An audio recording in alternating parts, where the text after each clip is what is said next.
Imagine for a moment you're going through your old change drawer or maybe sorting through a jar of coins that's been sitting around for years. Among the nickels, dimes, and quarters, your eyes catch a $50. You turn it over and see the date, 1995. It looks like just another Kennedy $50, the kind you've probably seen before. But here's the catch, not all 1995 Kennedy $50s are created equal.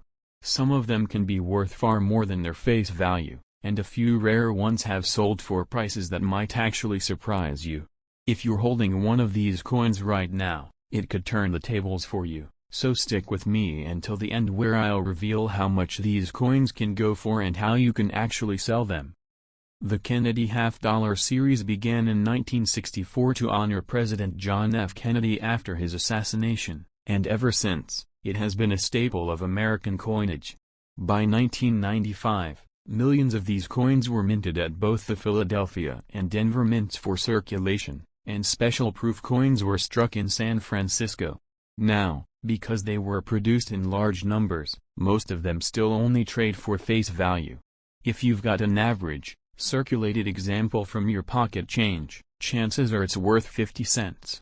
But that's not the whole story, because condition, mint mark, and unique errors can push the value much higher. Let's start with mint marks. The Philadelphia coins bear no mint mark, the Denver coins carry a D, and the San Francisco proof coins have an S. The Philadelphia and Denver issues are the ones you're most likely to find in circulation. In circulated condition, they're not rare. But if you happen to come across one in mint state condition, meaning no scratches, no heavy marks, and full luster, the value can jump. Collectors are always willing to pay more for coins that look like they just rolled off the press. On platforms like eBay, MS65 and higher graded examples have been seen selling anywhere from $20 up into the hundreds depending on eye appeal and rarity of the grade.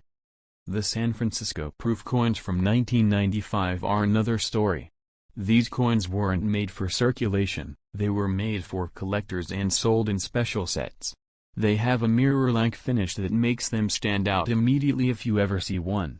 Most proof coins are fairly common and may bring just a few dollars, but if you find a 1995 proof in perfect PR70 condition, it's an entirely different game. These flawless coins have been sold at major auctions for prices that can climb into the high hundreds. Errors and varieties are where things get really interesting. During the minting process, mistakes happen. Sometimes coins are struck off-center, other times they might be struck on the wrong planchet, and occasionally die breaks create unusual raised lines or shapes on the coin. Collectors love these mistakes because they're unique. A 1995 Kennedy $50 with a dramatic off-center strike or a double die variety can be worth significantly more than a standard issue. In some cases, errors like this have sold for several $100s on auction platforms, and the more dramatic the error, the more collectors compete for it. Now, condition really cannot be stressed enough.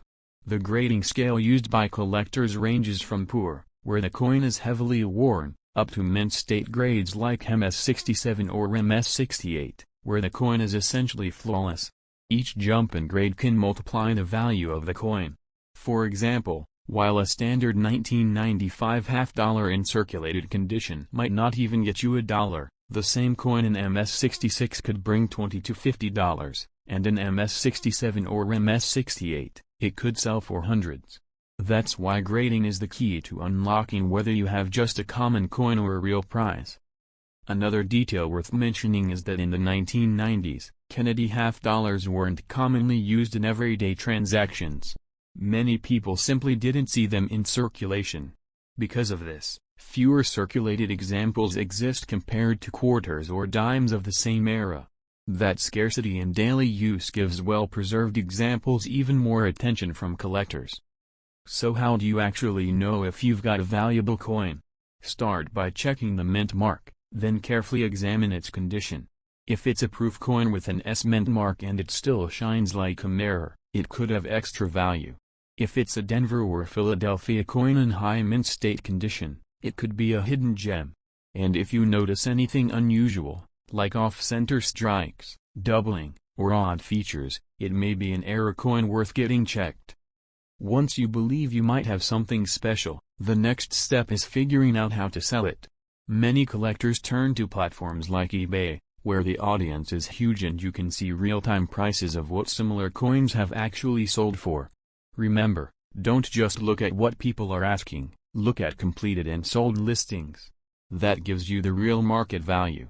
High-end coins, especially those that are graded and certified by companies like PCGS or NGC, often perform best in specialized coin auctions. These venues attract serious collectors and can drive the price much higher than a casual online sale. When you're ready to list a coin, photos are everything. Take clear, high-quality pictures of both sides, showing the date, mint mark, and any features that make your coin stand out. Write a detailed but honest description, and be upfront about whether the coin has been graded or not. Collectors appreciate accuracy, and the more transparent you are, the better your chances of a strong sale. Now, I know what you're really waiting for. How much could your 1995 Kennedy $half actually be worth? Here's the deal. Some are just 50 cents, plain and simple. Others in higher grades can be worth 20, 50, or even a few $100s. Rare proofs in perfect condition and certain dramatic errors can climb even higher, reaching the kind of numbers that make you double-check your change jar. But instead of me just giving you a flat number, I want you to get involved. Drop a comment below describing your coin. Does it have a mint mark? What condition is it in? Does it have any unusual features? Comment price in the box, and I'll let you know its real value and guide you on the best way to sell it. That way you'll know exactly where you stand, whether you're sitting on just another $half or a hidden treasure waiting to be discovered.